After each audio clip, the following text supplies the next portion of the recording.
Hello, beautiful people, and welcome to this episode of Two Girls, One Doc. One Doc. It's your girl, BD. It is Four Ends, the foodie. And we are back. We're back. With another episode. A visual episode. Visuals. Shout out us. We're drinking today. Yeah, we are.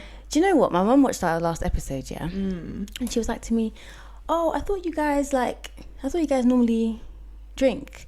Like wine and stuff, like what happened? And I was like, oh yeah, like in the studio that we went to, we're not allowed to drink.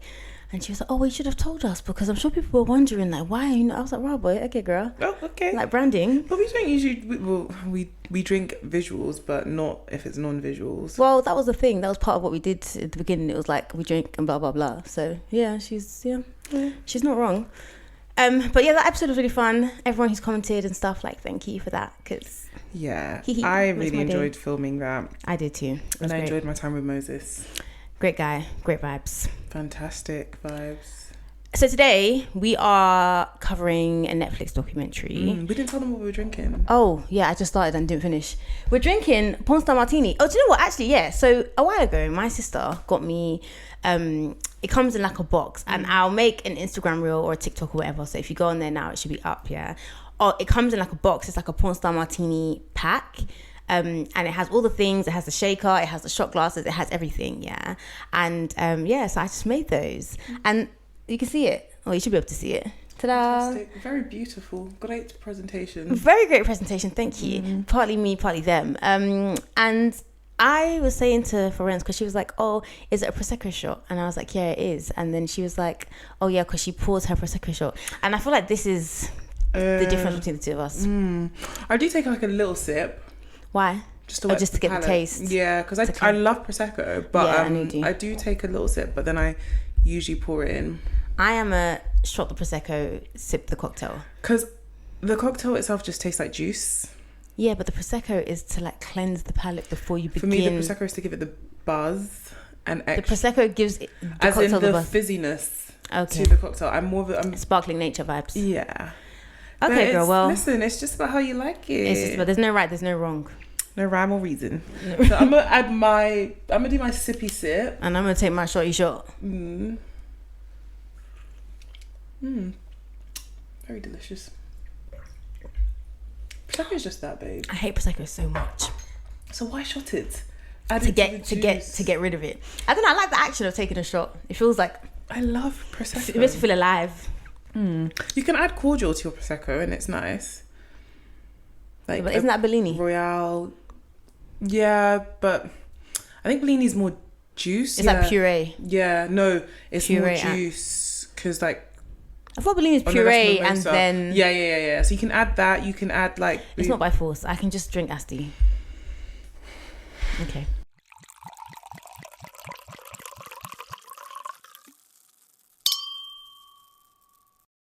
So the documentary we're covering today is on Netflix. It's called By Now, The Shopping Conspiracy. What were your thoughts of the documentary? Too long, but anything more than 40 minutes for you is too long. I think anything more than 40 minutes, like when we're doing it for the podcast, I don't mind sitting back and watching a documentary on its own, because it's like a movie, but like, because yeah, like, I don't know, there was just something about, first of all, it's too long. Second of all, I didn't like the weird bits in between of the robot voice. It was giving like Black Mirror, like... Oh my God, this is so funny. I loved it so much, yeah. I loved it, yeah. It's written and directed by this guy called Stacey, who I went to go and stalk afterwards. I think he's British. And like Nick, if anyone knows him, like, do you know what I mean? Let us know so he can come and chat to us about it. But it reminded me of Social Dilemma. And I didn't like the reenactments and all that stuff in Social Dilemma. And what Florence is talking about in terms of like the robot voice, there was this like automated computer narrator kind of voice throughout that split up the sections. And I think it was annoying. Like, I get why you didn't like it, because it was very much like, okay, here you come again, kind of thing. But I get it in terms of what they were trying to do with the documentary. I get what they were trying to do. I just didn't like it. Yeah. Yeah, I enjoyed the documentary, but I get why somebody might be annoyed by that, because it's split into 5 sections. So basically, the way that it's done is kind of like, the whole thing is about corporations making us buy more than we need to buy and not taking accountability for what they do, which is an important message. And I think the documentary is necessary. Yeah, exactly. The way that they chose to do that is like it's almost as if like here is a corporate presentation or like a corporate video that you have to watch, and in this presentation we are going to teach you how to maximize your profits and how to get people to buy stuff they don't need. So it's almost as if like, it's almost like satire, but not. It's almost like we are, it's almost like we're not supposed to be watching it, right? Like we somehow have gotten a hold of this tape that all the corporations know about, and that's why it has that sort of robot voice. So like I get why they were doing it, but I can also understand that it's like, and then it was like a little like lights and colours and stuff like moving. And then it was like cue in conversation, this and that. And I was just like, just get on with it. Yeah, just give it to me. Yeah, I get it. It was creative, but I can get why you wouldn't like that. Yeah. But that aside, no, the content was really good. It was actually one of the better Netflix documentaries in the sense that other than that, there was nothing I felt was unnecessary. I think it was really informative. Yeah. I actually finished watching it and I was like, wow, like radicalized. Yeah, I really need to think about my spending and shopping habits. And I even sent it to my dad because my dad is an avid Amazon user. I wouldn't think that he was like on it like that. My dad there's an Amazon package for him every day. Oh wow. But what kind of stuff? There was a point where we were like, I was like, Mommy, I think Daddy's building a spaceship. Like every day one part is coming, and one day they know in the office when like the Jim was sending Dwight that is literally my dad, because what is he buying? Nobody knows. One time he even bought some funny trousers that you could see his boxers through. What are you wait like mesh? They were meant to be like beach trousers, okay, but you could see his boxers. I was like, Dad, I can see your pants. They weren't adequate. Okay. Please return. Like and I sent it to him, I was like, this will just show you the science behind why. And he got mad defensive. Like he loves Jeff Bezos. Like he got mad defensive. I was like, okay, fine, fair enough. But the thing is, you would, because, and I think that so much to say. I feel like you would, because if someone's like, oh, you overconsume, it feels like an attack on you and your habits, which I feel like we all overconsume, like we all buy too much. But the good thing about the documentary is that like it's showing you like, okay, you do, but not that it's not your fault. Like we all, have to take some kind of accountability, but actually everything's been designed so that you buy too much. Yeah. Do you know what I mean? 100%. And then it's like all the blame then is put on you, the consumer, when really us using plastic straws isn't really going to help with what the corporations are doing. Yeah, exactly. 100%. So it's kind of crazy. But yeah, I really enjoyed it. I felt like it radicalized, because I've always been a bit like, okay, do you know what, like we're all actually doing too much, like we actually don't need to buy as much as we buy, blah blah blah blah, but we're all victims under capitalism, so what are we gonna do? But so this is split into 5 rules or parts, and I liked this because I like structure and I like order, and I like to know, okay, cool, the end is near, because when we're on rule 4 I was like, oh, there's one more rule and then we'll, cool. So the rule number 1 is sell more. So this section talks about convincing consumers to buy more stuff. Yeah. And so the first talking head is this guy called Eric, and he was a board member at Adidas. And he explains how like he was responsible for taking Adidas to new heights and like increasing their sales and stuff like that. And he basically is like, what you need to do as a brand is sell a story and create buying opportunities. So he uses the example of like football jerseys, and it's like they have the home jersey, the away jersey, like this jersey, that jersey. There's so many different jerseys, and people will buy them and wear them out like just cash, like buying opportunity. And the whole like collaborating with celebrities, musicians, that kind of stuff. And then we meet this other guy called Roger Lee, who is a clothing manufacturer, and he basically is like, once upon a time, there were like 2 seasons a year, so you would put something out and then like it would sell for like 6 months, and then you put something out, it would sell for 6 months, and so on. But with fast fashion, there are so many new items a year, and he tells us about it. So no one knows any official numbers, but if you Google it, it will show that Gap produces around 12,000 new items a year. H&M's like 25,000. Zara's like 36,000. And Shein is somewhere around 1.3 million new items a year. Shein has 1.3 million items a year. Can I tell you that I hate Shein with everything in me? Yeah, I hate it so much. 1.3. Why do you need 1.3 million items a year? I feel like it's a place of privilege for us to hate Shein. Everyone says this. And is. the thing is, yeah. Let me tell you why I hate Shein. I hate Shein because I feel like it's too much. And everyone says the place of privilege. I feel like places like Shein or places that are affordable are necessary because people should be able to buy clothes that they need. But what isn't necessary is buying clothes every single time you need to go out or every single time you have an event. But all of that is again, one, it is a place of privilege, and two, it's society. Because if you think about, okay, like this summer, for example, what was in waistcoats, right? It was all about those waistcoats, that kind of aesthetic. But that's the problem with trends overall. Yeah, and that, so realistically, but the truth is, who wants to walk out and be wearing something that looks dated? Even like now, when I go to work, the vibe of dressing is really all about like, it's so funny actually to see fashion shift, because it's all about like oversized baggy jumpers. So like the girlies are wearing like baggy jeans, dad jeans, like boot cut, those kind of things. Then they wear like the oversized jumpers, and then they wear like a pair of trainers. Like it's really about the clean girl, oversized like blazers, like that Molly May kind of vibe. Are you gonna rock up in skinny jeans? No. No, but next year the vibe is going to change. I know, I understand that, but like there's a difference between, okay, cool, I want to wear what people are wearing, right? So I have a pair of boot cut jeans now, whatever. But then you buy a black pair, grey pair, blue pair, yellow pair, pink pair. Are you going to wear one pair of jeans the whole time? No, but are you going to only wear jeans your whole time? No, you're not going to only wear jeans. I feel like people overconsume, and that's the point that I'm making. 100% So you see people on overconsume. Shein, yeah, and we talk about privilege. Okay, that is one section and probably the minority of people, yeah. You have other people who will spend however many hundreds of pounds, yeah, on a Shein haul. You don't think that's insane? Yeah, but those people that do that, 90%, and that's why a lot of these fast fashion brands have started with the returns thing. They try it on and return. But this is what I'm saying. It's feeling like you need to do all these things. You need to buy all these things. And I feel like a company releasing 1.3 million items a year is insane.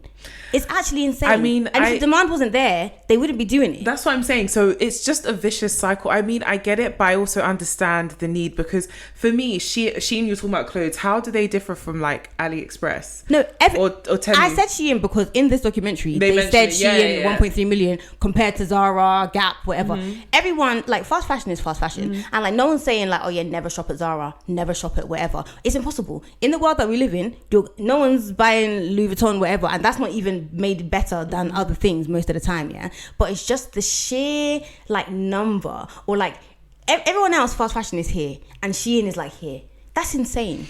I get it. Do you get what I mean? No, I get what we mean overall, like in general, in terms of how we consume, the trends, all of that. I 100% agree. But do I think that Shein has plugged a gap in the market? 100%. They wouldn't be successful if they weren't. So the problem is how we consume. The problem is the whole cycle is. This is what I'm saying. It's the fact that we overconsume. But I can't look at Shein and be like, maybe because I've shopped there before. Listen, I get home like they have really nice like certain home things. So this is the thing. I feel like, and it's like what you're saying about your dad, yeah. When people start questioning your shopping habits and stuff, automatically you kind of feel like, right, like, yeah, but whatever. It doesn't make you a bad person. As I said in the beginning, we are all victims of capitalism. Like, there is so little control that we have over what is really, really happening. And one of my biggest issues with Shein, especially all those things like that, especially when we get throughout the documentary, yeah, is like when you see the waste or the result of them overproducing, and that's not our fault because we can't. What are we gonna do, basically? Do you get what I mean? So it's like the part that we play is so small, but it's still a part. Do you get what I mean? So it's just frustrating, like, to see the difference in compared to other places. Like, yeah, I get H&M is bad, Zara is bad, okay, but then Shein is like, they said, oh, you guys want to be mad? Me, I'm the maddest. Like, it's insane to me. Yeah. But yeah, they basically talk about how fashion is a huge part of the problem, and like corporations need to do better and all that kind of stuff. And so now enter Amazon, yeah? And Amazon, we meet this woman called Marin Costa, who was user experience designer. She was like in the beginnings, because her and Jeff Bezos were like... Yeah, she was part of the core, part of like the core people, yeah. And she's basically telling us of like the beginning of online shopping. And I feel like we have grown up. Online shopping is not new to us, yeah? Like, we kind of are used to it, but we weren't... When this was happening in the beginnings of online shopping, we weren't old enough to be online shopping.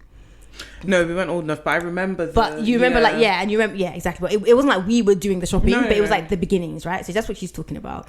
And then we meet Mara Einstein, yeah. We'll go with that. Yeah, it is. Einstein's the guy with the hair in it. Yeah. I was trying to think which is the, yeah. And she basically says online shopping is a huge factor in overconsumption, because normally, like, when you have to buy something, you have to get in your car, you have to like walk around the aisles, you have Physically to shopping makes me feel sick. Right. It's very intentional. Like, you really have to like... The amount of times I've been like, yeah. And then the line will be too long, you're like, hey, fuck this shit, I don't need this. Yesterday, and then you go home. I was like, I had my work Christmas party, and I was like, how was that? Yeah, it was really nice.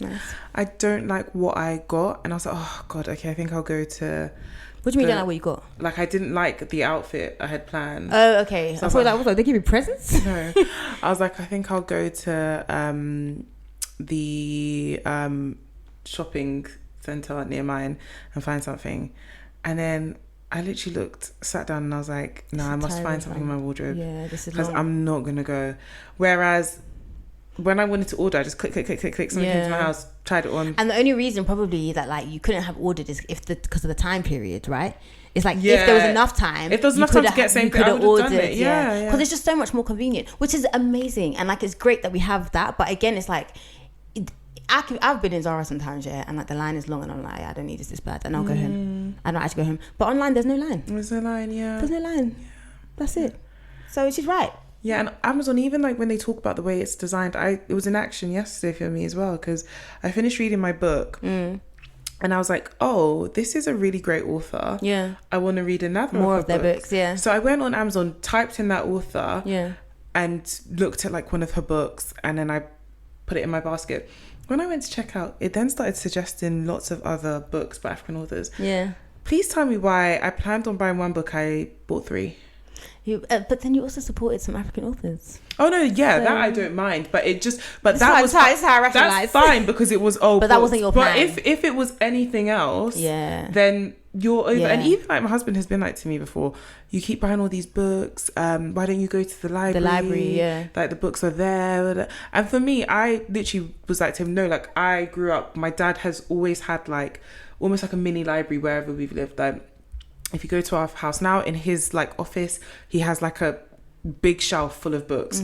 Upstairs, like near my mum's office, there's a big shelf full of books. We've grown up that way. Downstairs there's books. Like we've grown up with books, and I like physical books. I don't like Kindles and stuff. I like to smell. Yeah, to actually have the books. Yeah.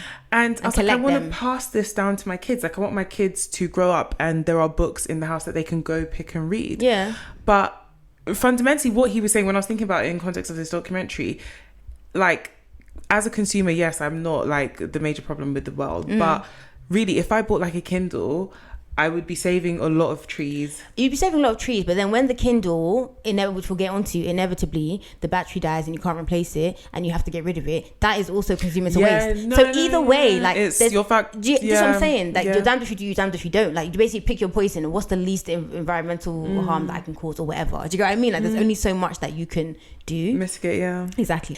Throughout the documentary, there is this animation of like the streets and stuff, and there's just like lots of waste, like coming out, coming out, like being produced. I wonder how they made that. It's given AI. Yeah, it's AI. Yeah, okay. And it's just like the streets are basically being littered with like stuff. Yeah, I guess to kind of like hammer home the point that like this is all waste. Anyway, now we're on rule 2: waste more. So this bit pissed me off, a lot, because we talk about this thing called planned obsolescence, which is basically companies make things that don't last in order to increase their profits, which we have suspected for the longest time. iPhone. Immediately they release a new one, your phone starts vibrating. It stops working. Same, they do this with clothes, they do this with printers. They do this. Of course, this is where Apple comes in. But this is not an example used in the documentary. But today I went to get my nails done. Aren't they beautiful? Love them. Okay, thank you. So when I get my nails done now, I can do my nails now. I did them today. I won't have to do them until maybe end of next month. Because she does them and they last. Okay, cuticles that like they last.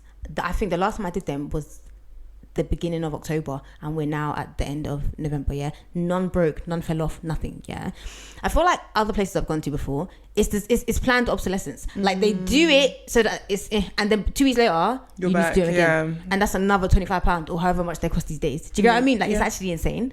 I just look at it like, wow, everywhere. But would you not?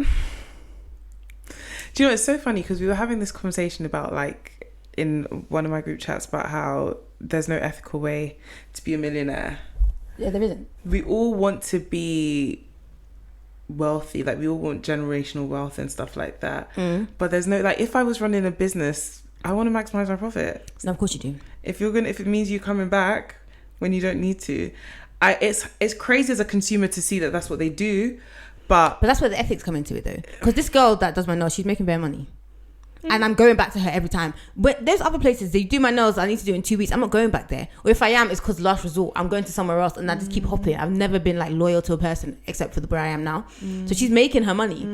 Her clientele, her list is long. She's like, book me now for December if you want, because it's going to be booked. Yeah. So I get it. I do feel like it's kind of like someone's got to lose something.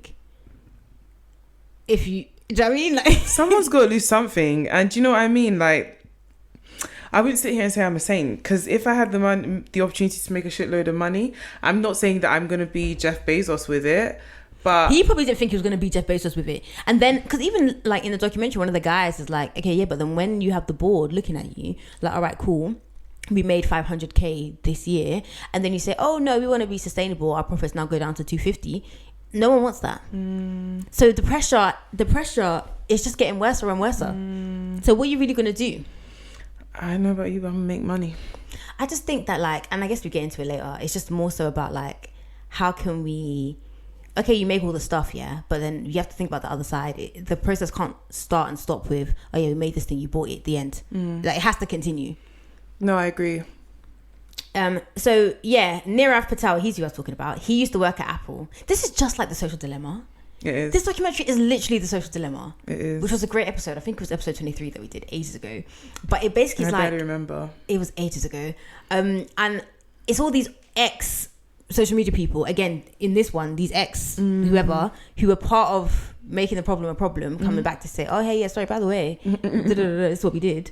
So Nirav Patel, he used to work at Apple. He was part of building FaceTime. So shout out you, Nirav, because I love FaceTime.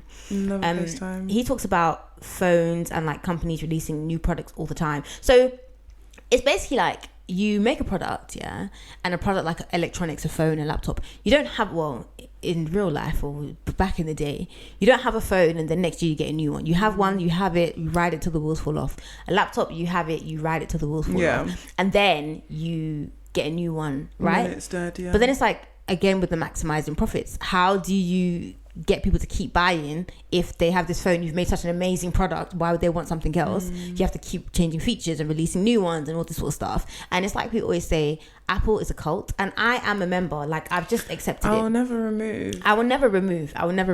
And it's like, I'm not one of those Apple ones where it's like every time a new phone comes out, I'm there. Like the phone I have now actually is even a refurbished one that I just bought and chucked my SIM in because I said I'm not doing this again, yeah. But like I'm not going to keep buying the new one. But when it comes to Mac, I have one now. I need another one. iPads, I would get. Like, it's just... There's no product I'm not going Apple back is selling that I'm not buying. I'm not going back. Yeah. I'm never going back. Yeah, and they make it so that once you're in it, all your devices need... That's what I like, remember. the way my Apple Watch... That's what I'm saying. You lots with the watches as well, fam. This watch has changed my life, though. Is it? Is that Apple Watch? Yeah, I just changed the strap. I was going to say, your strap is nice. Normally they look very... Yeah, no, somehow. Ben 10. No, I changed Very the strap Ben 10. so that it matches when I go out and, like, matches my jewellery. But this watch has changed my life. Like, I look at people and I'm like, how do you function without it? How does it change your life? I mean, I can do everything from this watch. Say, like, is it not weird with the screen being so small? It's not small at all. Like, I can... No, but like compared to your phone, it's small, no? Yeah, but... I mean, if I'm looking at this, I'm looking at this. There was a time when we used to have huge phones without, like, do you know what I mean? Like, you just adjust to what it is. So what do you do in here? Anything. Like, if I want to change, even if I'm in the gym, I'm listening to music, I don't need to touch my phone. I can change it. Like, I can use my phone from my watch. I can answer a call if I need to answer a call. It tells me. But then, what do you speak to? Yeah, you can speak through here and you can hear it. It's not as clear. Yeah, but as the but like say you're at home or something, it's not loud. You can just hear it. And It tells me like my sleep, how much my sleep hygiene, what that looks like. It monitors like my heart rate. So there was a day when I was walking or doing something and it was like, oh, your blood pressure is slightly low.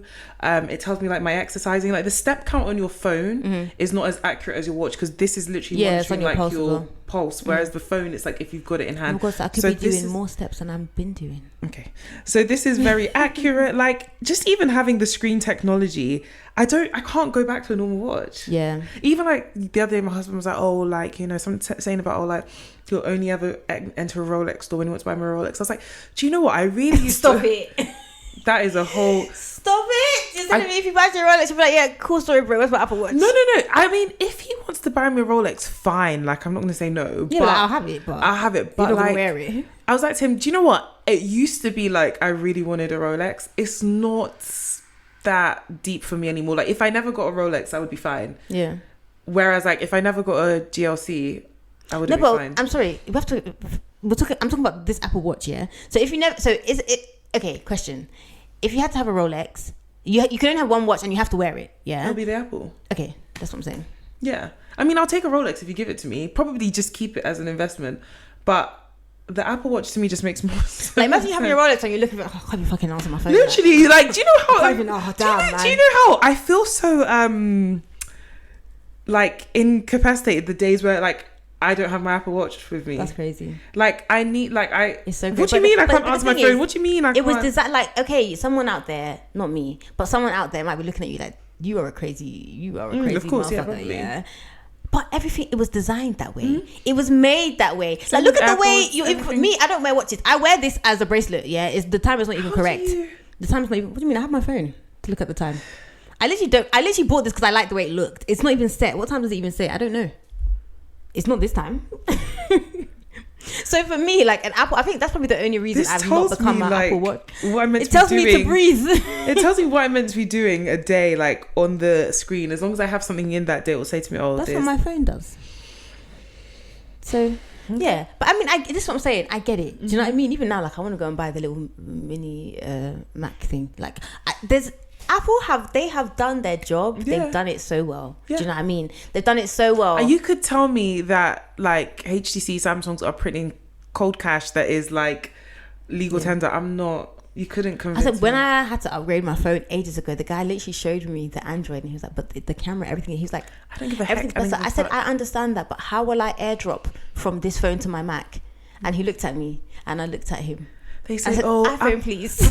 It's hoarding tech. They have the tech, but they're releasing it slowly. Release it slowly. I'm gonna pay. If you release it, if you don't release, I'm here now. I'm here now. I'm in it now. I'm in the cold. So it is, but it's the replacing them every year. That's just insane to me. Yeah, and it's like the way that they get the batteries for the, like, everything about it. No one is thinking long term. Like, even the charging portals now, they want to like, everything's becoming obsolete. phase us out. That's like, what I'm saying. So eventually you're gonna have to get a USB-C or whatever. Yeah, you're gonna have to, because I'll be like with people like, oh, can I borrow your charger? They'll give it to me. I'll say, oh, I'm the poor cousin because I've got the So can you? And I'm like, till this phone till it dies. I'm not changing. And this is the phone that my baby's gonna suck. Yeah. Absolutely. Then it dies because of batteries and stuff. But yeah, no, it's true. For me, the only reason I even got this phone is because my camera on the other one, did you record this thing with a landline, Nokia, or what was it? No, for real. I said it's time. And even then, I got the refurbished one, so I was like, all right, cool. At least, you know, it wasn't as expensive and it wasn't as bad for the world or whatever. But I'm not getting until it's done. Until the wheels fall off. Until the wheels fall off, fam. So enter Kyle Weaves. Okay. This guy is the best part of the documentary for me. This guy don't give a heck. He don't give a fuck. Like, he does not care. Yeah, he says, it used to be the case that repair was the default. You could get repair manuals, companies sold parts, and over the last 30 years that has systematically disappeared from our lives. Like, once upon a time, you know, something would break and you would repair it, yeah, but now you can't. Why? One, they no longer provide manuals or parts, okay, and two, they're not built to be fixed. Yeah. Okay. So before, there's a cheeky screw, and I remember because back in the day, we used to take stuff to, like, on the high street. They'd have like a computer repair guy. Yeah. You would take stuff to him, and he would like unscrew the thing, open it, do the things, and then, you know, sort it out. But now, one, Apple made their own screws, which you guys were actually insane. But fair fucking enough, would you not? Yes, but the thing is, you make something, yeah, for people to have. They should be able to fix it. Why Fix it with me. No, but what? No, but they don't want you to fix it. They want you to buy another one. I know, but you can fix, like, the thing with Apple is that you can fix things with them, but the thing is that once you fix it, it's not gonna whatever. Because when my Mac, if I have a business, yeah, or if I do hair now, yeah, and then you're like, or say I do nails, that's probably easier, yeah, it's in my best interest for you to come back to me to make more money off doing your nails or your hair or whatever it is, yeah. So with Apple, it's like, okay, every interaction with me is an opportunity for you guys to make money, right? rightfully so. Which I get, capitalism, yeah. But I have this now, it's mine, okay? I should be able to fix it. My option shouldn't just be to buy a new one. It's and a that's what doggy dog world. it is. A doggy dog world, and the world is dying. Jocelyn. Not even just Jocelyn. Modern Family. What was her name? What's her name from Modern Family? Which one? Gloria. Yeah. Oh, Gloria. She said it's a doggy that's dog something. world. Gloria and Jocelyn, two sides of the same coin. Yeah. But yeah, so they made their own screws, yeah, which I was like, you people have time. My annoyance of all of this is that I have not come up with a business idea like this, if I'm being honest with you. Yes, it is unethical. Yes, it is. I know someone's going to beat my ass in the comments, but being on the other side of things when day in, day out, yeah, you're going to work to pay your mortgage. I mean, that's most people. Do you know what I mean? Like, everything is like so, it seems so... Even them, they're also going to work to pay their whatever it is. Yeah, but they're living a different kind of quality of life. Yeah, absolutely. They're exposed to things we don't even know exist. Absolutely. Yeah, like, do you know what I mean? You have to worry about everything. Like, everything that should be basic seems so unobtainable because... It wasn't at normal people. Yes. Okay, yeah. Like, we should be able to wait. We've done everything we were meant to do to have... Yeah, but they tell us we were meant to do that. No, but there was a time when it worked. Think about our parents' generation. Yeah. My parents went to school, did what they were meant to do. They were able to buy properties. There were rules. Pay for kids to go to private school. It was a case of rules, and then you got thinking. But now the rules have are changed. cattywampus. There's no rules. The rules have changed. People are saying you need like a minimum of 100k to live any sort of decent life in London, and I agree. For you to live in London, I'm not talking about in and around. I'm talking about for you to have a London postcode, own a property. Of course, you need more than 100k. Impossible. So I'm at that stage in life where I'm like, bro, it's a doggy dog world. I feel like everyone's jaded now because it's not even like, oh, the rules changed. The rules are the same, but the game has changed. Yeah, so we're playing Cluedo and we're using Monopoly rules to play. We're wondering why we haven't bought Park Avenue or whatever. I get it. Like, it's all unethical. It's crazy. Wow, what a sad time we live in. People like, but at the end of the fucking day, I'm trying to make it out of the hood. No, and the thing is, yeah, I hear it. Yeah, we're trying to make it out of the hood and stuff. Yeah, cool, I hear that. But that's not the only part of this. I know. The rest of it is like the world is going to shit. Like, I take solace in the fact that is going to be my great grandkids. You think your great grandkids? Have you not seen the flood and everything that's been going on? It's not that far away. It's not that far away. You might not even have great grandkids, bro. Like, we're not going to make it that far. Like, what are we saying? It's our problem. It's actually our problem. You know what? Let the flood come. The evil the world has done is enough. Well, I just want it to be quick and painless. That's all I ask. That's actually all I ask. No, I mean, jokes aside, I do hear it because when you realize, because like you said, it's less about the making money. It's actually about let's remove the impact, exploitation, the making money, the this, the that.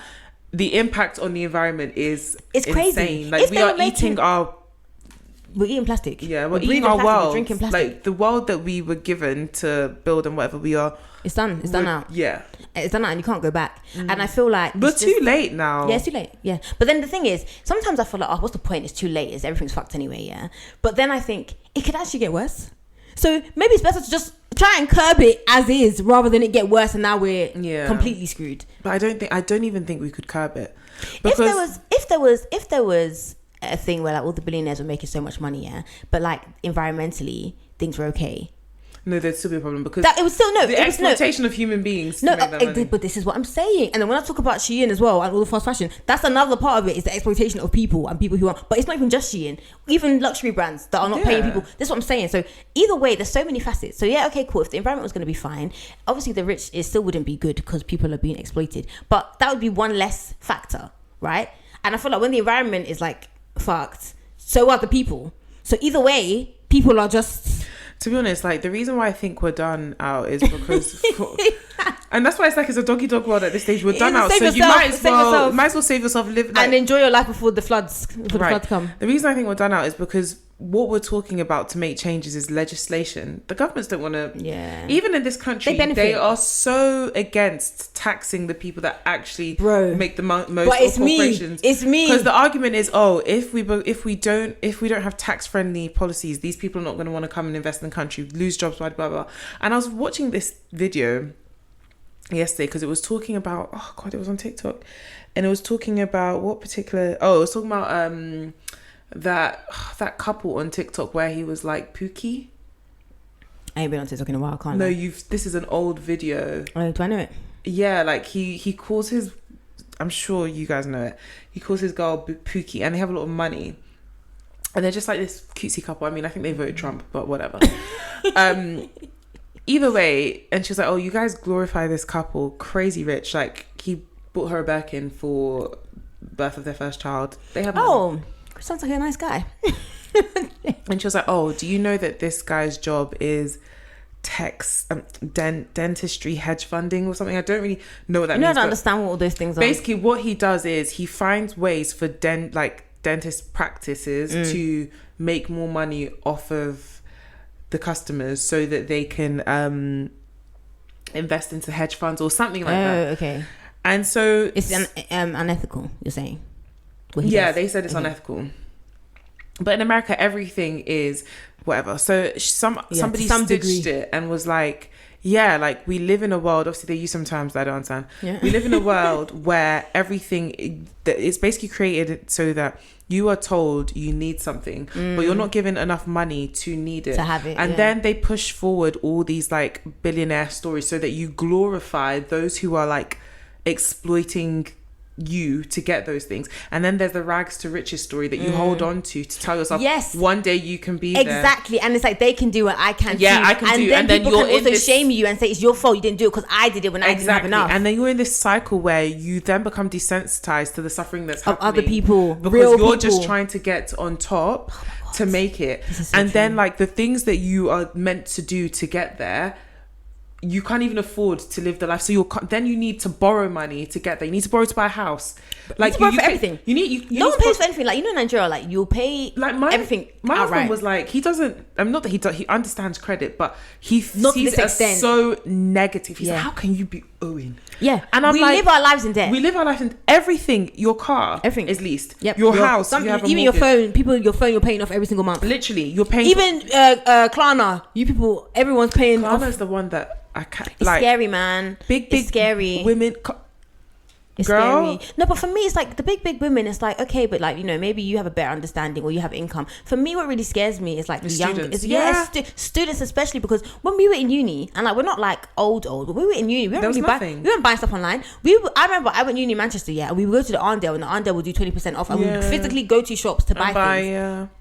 If I was in uni, I wouldn't have, because my financial anxiety is crazy, yeah. But I can imagine. No, I would have. I could imagine how normal it would be to just order best stuff. Because there was Klarna, pay it in 30 days or whatever. There was even one time I went to. This was years ago.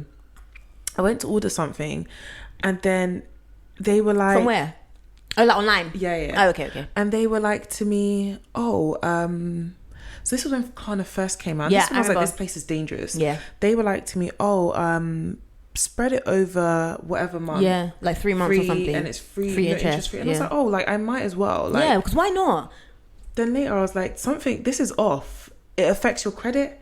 If you miss it's the thing is it's credit. Do you know what I mean? Like it operates as credit, but I don't think it's so easy as that. Yeah, it's so easy to get. It's so easy. It's different from like, you know, like with Very. I don't know if you've ever bought anything. I bought my fridge. Oh, Very, it's Christmas time. It very reminds me of Christmas. Yeah. I bought my fridge from Very, so I did the split it over. This was good, boy. Yeah, it was. Or it is. I'm gonna add them. I did the split it over a certain amount of months. Yes. But it's not credit. It's just like, I don't know how it works, but you just split zero interest. You just split over a certain amount of months. Okay. If you go past those months, you start to accrue interest. Okay. It's different and it's marketed as such. IKEA also has like a loan system where you buy stuff. You used to do that with sofas, like DFS and stuff. Yeah. I have that. I got that with my sofa. I did that with IKEA as well. But you pay off like it's fine. It's a loan, whatever. Yeah. So I just. But then what's the Klarna one then? Klarna is like there's interest. There is interest. The checks for it are lax. It doesn't take any. You can literally just check out with Klarna. It's literally Klarna Deliveroo. It's there when you go to check out. All these things, they just encourage overconsumption because it might just be because even with things like delivery and Uber Eats, yeah. Bro. I remember back in the day when we used to get takeouts, it used to be like once a month. Yeah. My dad would go, like when there's just the three of us. You'd have like the menu. It's so dumb. You'd have like the menu. You tell my dad call what them, you you want. order. He'll call, then you'll go. He'll pick it up. Like it was all very intentional. Yeah, it was all very intentional. Do you know now? Like That's if just I want convenient. something now, I can order it. I fancy this. Yeah. Crazy. It is kind of insane, actually. It is kind of crazy. So yeah, we've talked a lot about what has happened in the documentary. Actually, now we get into disposing of products. Now, guys, I just think there's certain levels of like evil, okay? Because I get it, you want to make money, but then also on the other side of that is that you don't want to lose money, okay? Which is where I think the disposing of products thing comes in. We meet this woman called Anna Sachs, and she basically makes videos of what corporations throw out. So basically she like walks along the pavement and she looks to see whatever perfectly usable items and like, you know, food, bare stuff that she finds, yeah. And then fashion brands, which I feel like we kind of know this already, they destroy stuff so people can't I didn't know sell the them. fashion brands did I've that. seen people like, well, not people, but it be like slashed and stuff. I think that is just insane. It's insane. I get it. I actually kind of get Okay. it. I actually kind of get it. Yes, because I get it. In theory, I get it because it's like, hey, sorry, if I'm not making money off it, you're not either. It reminds me of the movie House of Gucci with I never watched Lady it. Gaga. Really good. I think you told me to watch it actually. Yeah. And there was a scene where she was out in New York. So this is when the Gucci family still owned Gucci. She was out in New York and she saw like knockoffs of Gucci, like really, really like good ones. knockoffs. And she was like, why should anyone have access to this product? We need to do something about it. Like we need to make it more exclusive. And then I was watching a TikTok the other day of someone talking about how in the next 10 years like we're going to step out of this like skinny body type, because if you think about like in history, and she compared it to like the British spice trade and how like at first when the British people imported like spices, it was the wealthy that had access, but the more they were importing it, everybody could use it. It lost its luxury or its exclusivity. Yeah, so then rich people then stopped using spices, which is why a lot of British food is deemed like bland, because why should they eat the same thing that peasants eat? And it's the same with stuff like, she was saying that now like some of the drugs they're thinking about adding to insurance and reducing the price. Ozempic is one of them. So the body type of being skinny is going to shift because it's going to be all about showing your wealth via your weight, because anybody can be skinny. Like back in the day, having like being bigger. Yeah, baby was big because it meant you could afford like foods. in Calabar in Nigeria, before you get married back in the day, I don't even know if they still do it. Probably people who still live in the village still do this, but before you'd get married, for a month you'd be taken to like a fattening house and they would literally feed you, and you were meant to like double in size. You weren't allowed to do any exercise. You just eat. And the whole point of it was that it was meant to show that your husband had money. Like this, a big woman indicated your wealth. So back in the day, that's what it was. The peasants were the ones who were small, because they were out because they couldn't working. eat. Yeah, and they now were it's the other way around, where you're slim because you have access to really nutritious food. You're healthy. Like obviously, you know, like organic all of that food is like better for you. Is expensive. And then the food that makes you fat is the really cheap fried whatever. Like you can get like a bag of this is so insane chips. Yeah, and everything's chicken cheaper. Healthy so, food is more expensive. Right, which is why you see a lot of people who are living in poverty who are actually bigger, whereas the wealthier are fish and chips after work. If you go into the city, working back in the city has shown me, like, I wouldn't say where I work, but basically like when you're walking down that whole street, I noticed that everybody is slim. I mean, you'll see like the one or two people who are overweight, but I kid you not, everyone is slim. And I'm not talking slim like, oh, like on the slimmer side. I'm talking like you could pluck any one of them and put them on a runway. Like even in my office, for the most part, everybody is really aesthetically pleasing. Either slim or like mainly just like they're slim, they're really stylish. Like either of them could be it girls. Any one of them could be, you could tell me that's the next Molly May, I'd believe you.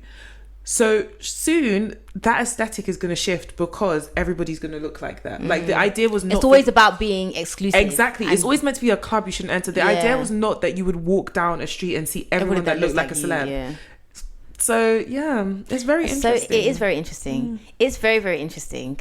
But I also equally get it. If I had a brand, like imagine like now we all love Kai and stuff like that. Yeah. Imagine one day like people were churning out dupes and you could just buy it for cheaper. She would be pissed and I'd get it. But I mean, that happens. I know it happens, but you get why they're angry and they want to make it exclusive. No, I do, especially with the dupes thing. Like, I get it completely. But then people's arguments about dupes would be, okay, yeah, well, again, privilege. Like, you're privileged, you can afford the real thing. Like, why should other people not be able to have what they want just because they can't afford it? And I also agree with that as well. I also feel like, though, when it comes to certain things, it's like, it's not that deep. Like, I can't afford a Van Cleef bracelet. Is it that deep for me to have a Van Cleef bracelet? No, it's not. I'm not going to die if I don't have it. Yeah, but if I like the style, then... Yeah, that's fine. And that's what people do. But this is what I'm saying. But then whoever Van Cleef will now be thinking, rah, boy, like, it's not fair that you stole my my thing. Do you know what I mean? Yeah. In this case, though, it's them destroying their own thing because it's like, I don't want you to make money off of it, which, again, I kind of understand. When it comes to, like, the bags and all that stuff, like, I don't think... I mean, I think maybe they could donate it to someone or whatever. But again... or resell. I kind resell. of do agree that I wouldn't want my product to be in a bin and then of course, because the whole idea of brands and luxury is exclusivity, right? It's like, it's not fair that someone paid 1,500 for this and you just found it in a bin and took it.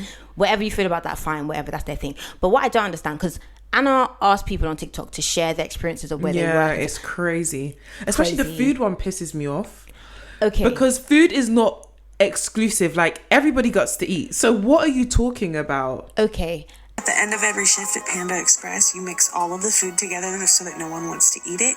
You weigh it and then you throw it away so that they can keep track of their losses. I used to work at Bath & Body Works. We had an issue with homeless people dumpster diving and then taking our product from the dumpster after we'd thrown it away. So my manager started having us squeeze out the product into the trash. And she said, well, we don't want to be the brand that homeless people use. For me, Panda Express, are you insane? Not even like 5-star food. Panda Express is like chopsticks for those that haven't been to America.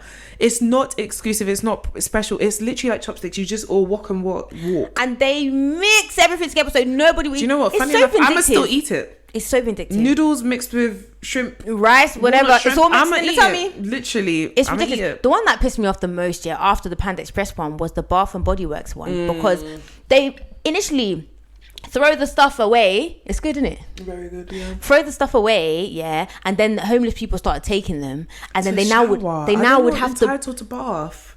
They now had to squeeze it into the bin. And do you know what? what? How much I spend on Bath and Body Works, fam? Do you know the manager was like, yeah, we don't want to be the brand that homeless people use. Nobody is going around. Are homeless people on TikTok saying, hey, look at my dumpster haul? Is that what's happening? That you think that you're going to be like, there's just my mom, when she first came here, she worked at like, I don't know, I think it was Greg's or somewhere that sold food. And she was like, at the end of the day, they would have to throw the food away, and she would just be like, this doesn't make any sense. Why are we throwing this thing away? I mean, now or they would send it to a pig farm or something like that. Now we have Too Good To Go, which is good, but not all companies. Yeah, it's true, and not everyone has access to it. Because even with that one, to be fair, I need to ask mum, because she used to come here on summers, and my grandpa, like, my mum did too. He used to do this thing where, God bless that man. He used to do this thing where he was like, okay, like two children will go. He had 4 kids to the UK. Yeah. And then you work, make money, and pay for the tickets of the other 2. So, I mean, to be fair, my mum and her sister did it first because they were older than the brother. So it was my mum, her sister, then the 2 boys. So my mum went, she would work, make money, send enough money for my auntie to go. Then my auntie would go make money for my mum to pass go. it on.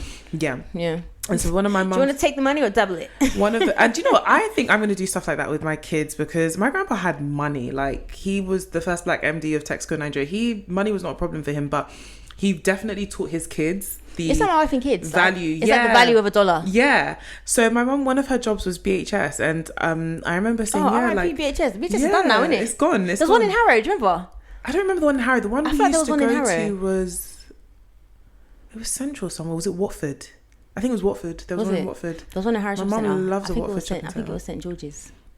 But yeah, my mum used to go work in BHS, and she'd be like, yeah, like in the mornings, like she'll have egg, sausage, and then in the evenings, because she used to work in the kitchen, in the evenings, like, yeah, like when the food was done, they'll just throw it away.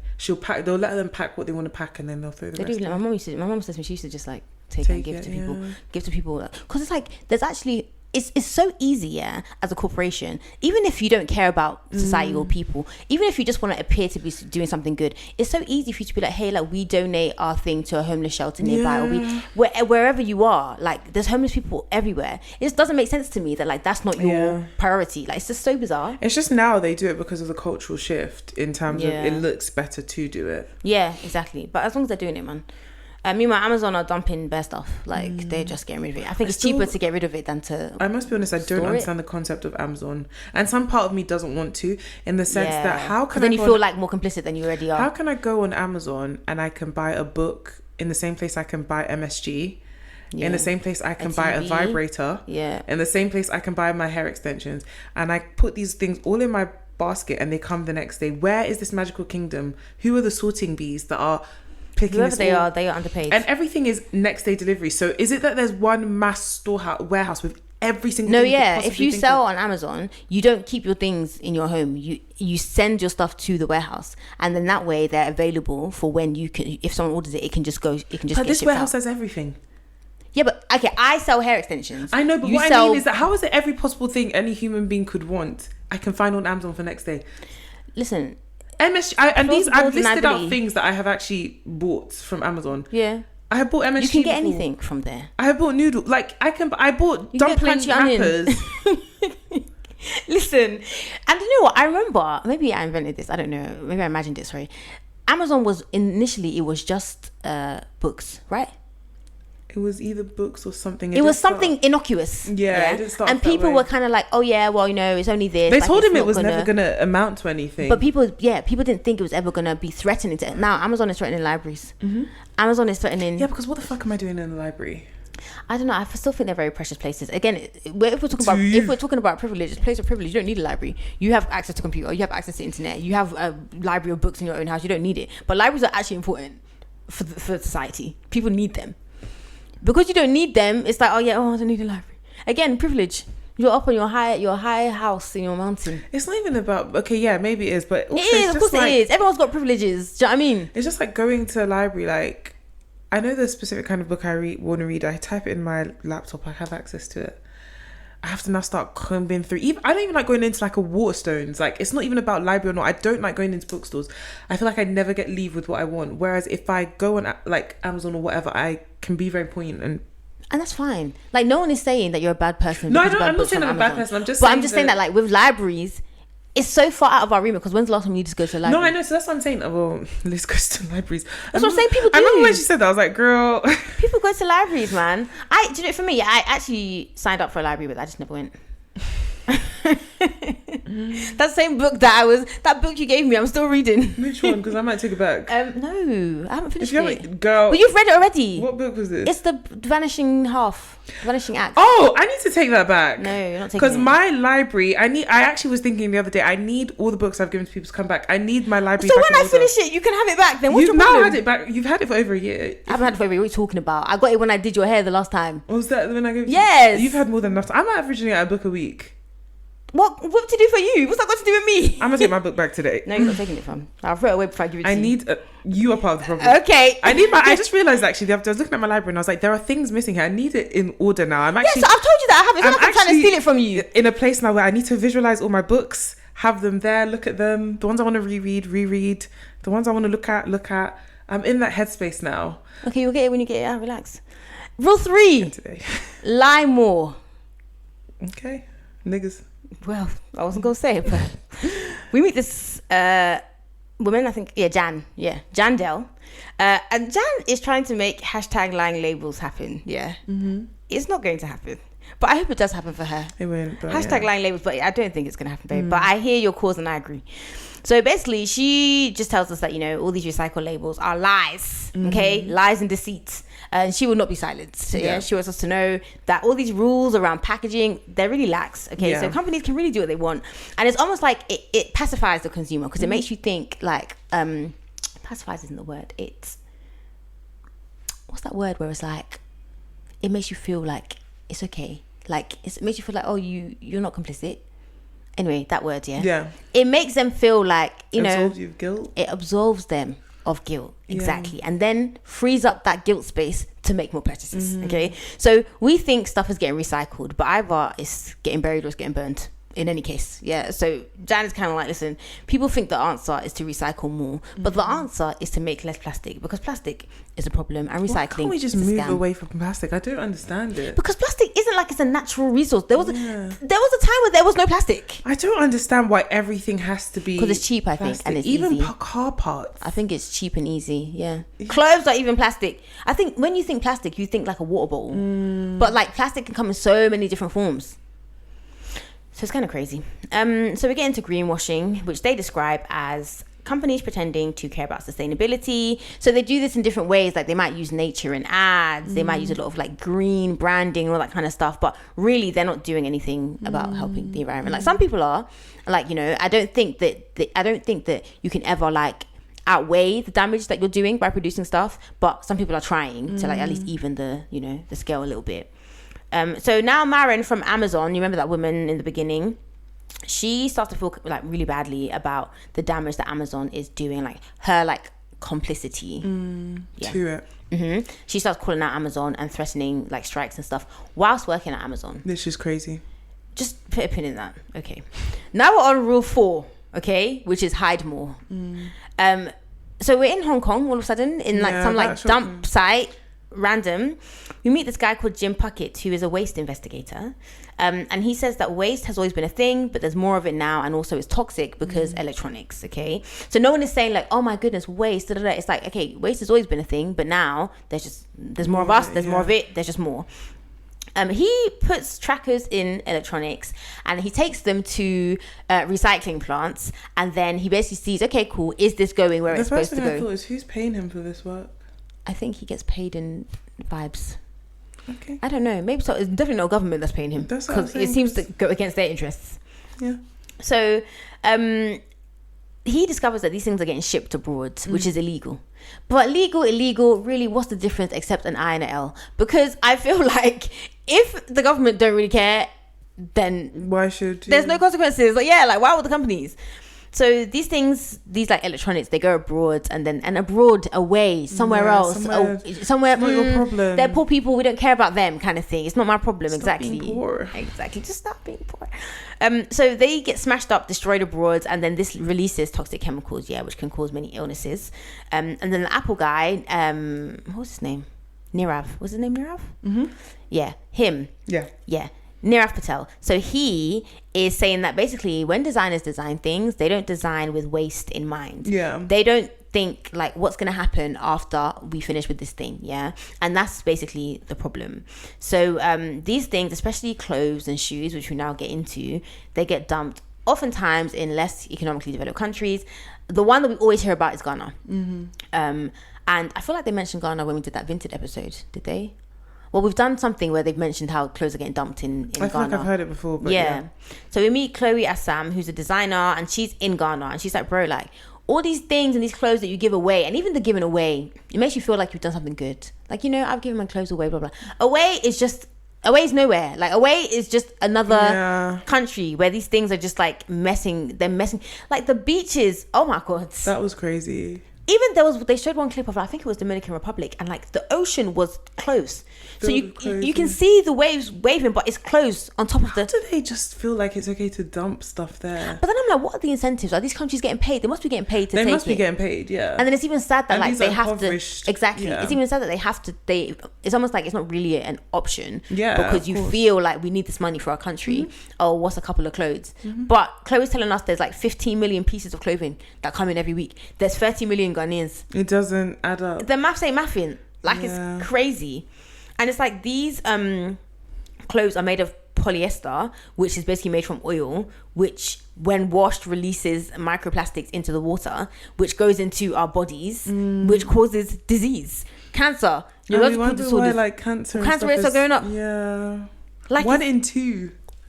And I remember not that long ago, it was like 1 in 6. Yeah. And then after that, it was like 1 in 3. Because yesterday I was talking about it to my sister, I was like 1 in 3, and there are 3 of us. Yeah. So I was like, statistically one of us. And then she was like, don't even say that. And then I went to check and it was like, oh, actually, that is outdated. It's 1 in 2. So one of us. Yeah. So now, rule 5, control more. Okay. Here we find out, because we're getting to the end now, like nothing really much happens after this. So we find out that like Marin of Amazon gets fired. Surprise, surprise. Surprise, surprise. No, because honestly, I was like, babe, like... What are you... I'm here always to fight the good fight. Put your mic closer. I'm here always to fight the good fight, but you don't do it whilst you're in a business. You don't do it whilst you're there. Because when she was in the documentary, like, obviously we see her, we know she used to work at Amazon. I thought she had left. Yeah, I thought she left on her own. I thought she had left, and that would have been a place of power to come from. But it was so disrespectful. They put her, she's working from home, they put her on her HR, and you work in HR, or you've worked in HR. But America's different. They put her on a HR call. They say like, to her, is this recorded? Yeah, are you recording this? She's like, no. I would have recorded it though. I would have absolutely recorded it. What was she paying at? I don't really know, like, it felt like with me, like, Marin, like, it felt like, because there's a bit in the documentary where her friends are basically like, how can you work there? Yeah, and that would have been the cue to leave. But she was like, okay, yeah, I feel badly about it. So I'm going to fight it from the inside. Which was like, babe, you have no leverage here. Like, it doesn't make no sense. So they said to her, oh, yeah, like, you know, as of now, you no longer work at Amazon, and then end the call. Yeah. Imagine how proud you must be like. I'd have been like... They must have given her a good severance though, because she didn't work for a year and has decided to go into government. So she's true. pretty. She's fine. Yeah, probably has like shares from back in the day because she was part of the founding fathers. Which is why I get what you were saying initially when you're like, listen, in this life, do what you need, because all these people, who are now coming to tell us, oh hey, this is really bad. They're all moneyed up because of what they did, and now it's easier to repent, isn't it? And God will forgive you. For me to know you're really sorry, give away all that money. Give away your money and use it to help the environment. It's mouth. Yeah, literally. It's a dog world. And I know which doggy I want to be. Exactly. A Doberman. So now the documentary ends with solutions. My only thing is that I wish that this was probably more of the documentary than not. So solutions in terms of like Apple now, they have to allow people to fix their own things. It's called the Right to Repair Act. I don't know if that's worldwide or just America. Corporations should have to plan for end of life. We don't know if they do. A solution would be fixing things that you own rather than buying them. They mention electronics, but I also think with clothes as well, that's a good way to do things. But although clothes now are shit, so like, what's the point if I buy something new? Is shit quality. With clothes, you know, I see a lot of old people. Yeah. Oh my God, yeah. I saw this woman the other day. She had this beautiful coat, like a coat, and it was like purple, like a lavender color, and it was thick, And I was like, so this jacket. She's like, I've had this jacket for like 50 years, and I wear it every winter. I don't know, maybe her mum made it or something, but it was old. The coats my mum has, I'm telling you, my mum has had them for decades. Years. She has this long brown coat she wears like in winter when she's going to like a function, and it has like a fur trim. Don't come for my mum. It has like a fur trim, and she's had this for as long as I can feasibly remember. Because they don't make things to last anymore. She puts it in when she finishes wearing it. She covers it in. Like a dust She has it in her walk-in wardrobe, hangs it there next winter. What do I have now? That's a winter jacket. Like even now, like I have jackets, I have winter jackets. I have jackets every winter, they come out, but it's not the same. No, it doesn't even keep you warm. Thank you very much. Thank you so much. I'm still a frozen popsicle. Thank you very much. Because that jacket that woman had, I said, I'm hot looking at it, and it's heavy. I can feel it the way she's carrying it. And because I see a lot of old people, you can see the weight that their clothes, they're jumpers. Oh, jumpers now are a state. Are you crazy? Them cable knit jumpers. What? It's design. This is one of It's design. It's design. It's all fashions because this is not doing. And they look nice. They do, but like back in the day, they used to. You were heavy. Wool. It's so sad. Like it's so sad because now it's true. Like, what's the point of fixing or repairing the clothes that we have now? It's cheaper to buy another one. Again, we are victims in this. I can't lie. Like, it's not our fault. We're just living within the conditions that have been created. Yeah. So it is what it is. So speaking to council members about change, if you want to do that. Is it going to help? I doubt it. Plant-based clothes that can be ground and put back into the earth, which sounds great in theory, but if they are not disposed of properly, is that going to happen, or how does that work? I don't know. Probably. I mean, you probably would put them in recycling or compost, wouldn't you? Like there's the compost bin. But then does that even go to where we think it goes? Who's to know? Who is to know? I don't bother myself with it, girl, because there's too much to bother yourself with. I'll use my plastic straw if that's what I need to do. Do you know where was like Tunisia? Yeah, plastic straws. I was like, thank you. Did they have plastic straws there? Yeah, automatically Plastic. increase the quality? Oh, sorry, plastic. Yeah, sorry. were you thinking, pork? I was thinking paper. I was like, why would they have paper straws there? Plastic. Yeah. My quality of life automatically went up. What do you mean? I can leave my My drink. drink, the for 10 ice and can melt. My straw will not be soggy. What do you mean? Like, do you know, like, get Five Guys shakes, yeah, and they'll have like bits in it. That straw is not able to suck up anything. Yeah. But it's just stuff like that really irritates me, because it's as if like, it's like someone stabbed me in the stomach and you have you're trying to put a plaster on my big toe. Yeah. Like, what are we doing here? What are we doing? What are we doing is not here? and it's also putting the onus on the consumer. Exactly. We are not the problem. Now I'm the bad guy because I want a plastic straw, when this paper straw's got I'd nothing like to do to with know the anything. stats on how Thank you. things have improved since Thank we've you. all been using. And then even, now you want to do paper bags instead of plastic bags, but you still charge me for the paper bag. Why are we doing that? What's that got to do with me? I don't pay for any of the bags at stores. Arrest me if you like. Yeah, I will go to jail. I take that thing. Are you insane? Ridiculous paper. Let's all be so serious. Paper that if I put my chicken in, by the time I've gotten home, it's torn. God forbid it rains. Everyone is mad. Other suggestions were say no to fast fashion and single-use items. Other ones, delayed gratification. So basically, she was saying, and do you know what? I've actually done this a few times and it works, yeah, because you realise I don't need this. Put something in your basket. I do it with clothes a lot. Put something in your basket and see if you still want it. If you still want it. And most of the time, I do not want it. Yeah. Most of the time, if it's something that I want, I've wanted it. Like, if it's something that I've bought, I've had my eye on it, but like, yeah, I'm going to get you. Because a lot of the time, you just buy stuff. Because like, why not? Yeah. It's easy, it's convenient, you liked it at the time. And then by the time you get around to wearing it, it either don't fit, you don't like it anymore, the tag's still on it and you sold it. Like, do you know what I mean? So yeah, that's the easy one. And then the last thing that our Eric guy says is just buy less. And I love that they're not saying don't buy, yeah, because they recognize that's not realistic in this world. Yeah, if you want to buy, like, obviously you're going to buy, yeah, but like maybe think about it a bit more. Let it be a more intentional thought. Like, do I need this thing? Exactly, that sort of thing. This whole time, yeah, in the documentary, they are talking about a surprise. There's a surprise at the end, yeah. Then at the end, it says, oh, there was no surprise. And I'm sure that meant something. Like, there was a reason they did that. I don't know what the fuck. But for someone like me, I even forgot that they mentioned the surprise in the beginning. So when they came to the end and they're like, there was no surprise, I was like, what surprise are you talking about?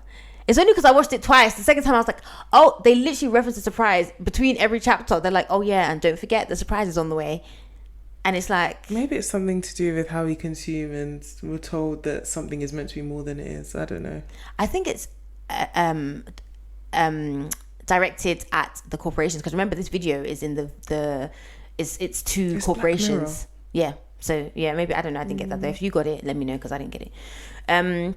But yeah, now it's time for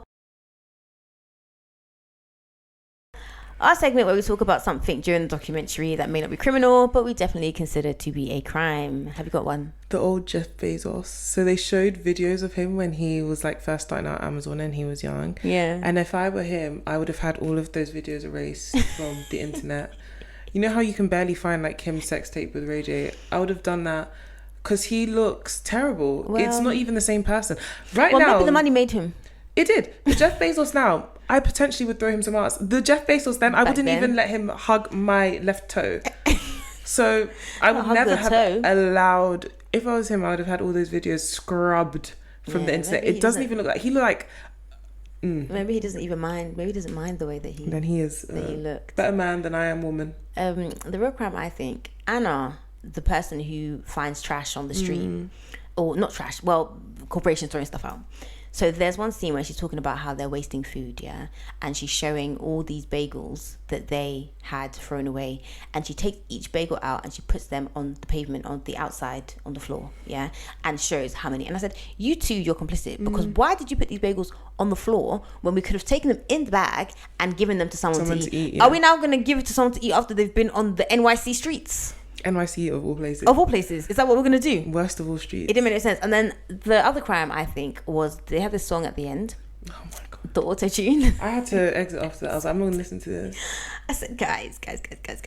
Why would you think this is someone's making royalties off that, you know? Yeah. So I would love to be a Netflix music, whatever, because they have this music that you only hear on Netflix. No, like Selling Sunset. Selling Sunset is very specific. Oh, I don't watch that. Selling Sunset is very specific. But it's like Love is Blind, I know, is so specific. Selling Sunset is like, and the lyrics is like, you are a cat and I'm a horse and I love to eat plantain. Those are like the lyrics that they don't make any sense. As in, when I started watching with captions, I said, no, it's as if someone who doesn't speak English wrote them. Yeah. And maybe they just auto like translated it or something, and they just, because the lyrics, Selling Sunset, if you watch it for that alone, I mean, I love Selling Sunset anyway. I think it's a great show. But if you watch even for that alone, I was gonna say something crazy. It's very off air. It's very specific music. But yeah, it was giving that. But yeah, that was it. I enjoyed the documentary. I enjoyed the content. Yeah, it was good. But I would recommend watching it. I think you should. I think we should all buy less. But obviously, we're gonna buy stuff. I bought bare stuff yesterday, so who am I to judge? Who am I? But yeah, that is it. That is it. What we're doing next, we'll link. Yeah, we'll link or put a trailer or something. It'll be a surprise. Surprise. But where can they find us? Instagram, TikTok, Facebook, 2 Girls 1 Doc, 2 Girls 1 Doc podcast on TikTok. Yes, and 2girls1doc@gmail.com. Yeah, because you can email us. You can. Also, what we're drinking, the whole kit and set and stuff, I will put the link to the TikTok or Instagram or whatever I decide to do with it, and I will put the link to where you can actually get it, because I enjoyed it. It was quite fun. Yeah. But yeah, till next time. Bye. 3 years ago, a young woman with a terminal degenerative brain disease reached out to us, looking for help. Sorry, I'm being recorded.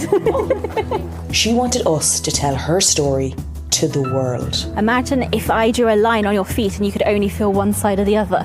You just feel a bit sort of wonky. Our producer Ronan travelled to the southwest of Ireland, to the small town of Carsavine, to meet with her. When you get diagnosed with Huntington's disease, it's a list of all the things you suddenly aren't allowed to do anymore.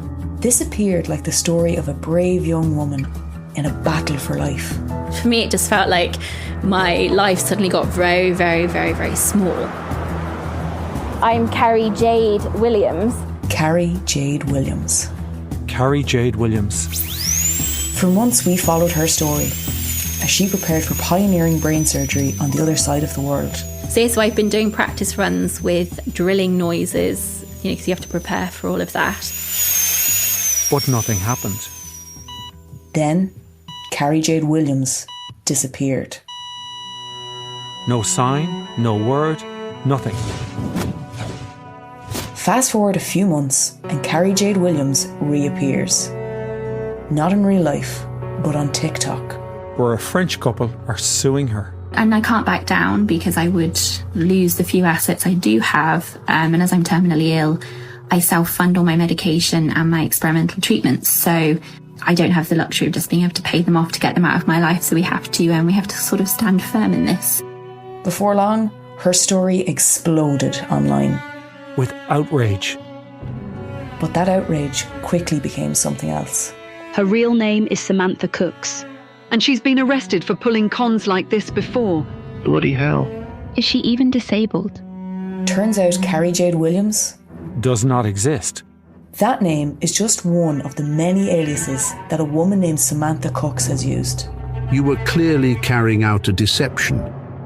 There was a great deal of sophistication and deliberation about that deception. So often con artists conceal themselves. But here we have direct access to Sam. I think they're just taking vulnerable people and selling a lie. And to those affected by her actions. This woman is brazen. As we journey into the underworld of Samantha Cooks, we meet a host of victims, both here in Ireland and in the UK. She was like, if there's no level of trust, that this is it, finished. I'm calling quits from here. She was so sweet. She was so lovely for 4 or 5 months. Then it turned into a bit of a horror story, really. I found the bank card and that was a different name. That was Samantha Cooks. I'm Justine Stafford. And I'm Ronan Kelly. From RTE Documentary on 1, The Real Carrie Jade begins with episodes 1 and 2 dropping on Friday, June 7th, then releasing weekly. If you have any information around this story, email us, documentaries@rte.ie. If I have an idea, I think it's the best idea ever and I'm going to go and do it. So in some areas of my life, that's great. I've started doing things, I do them without fear. The real question is, where does this all end up?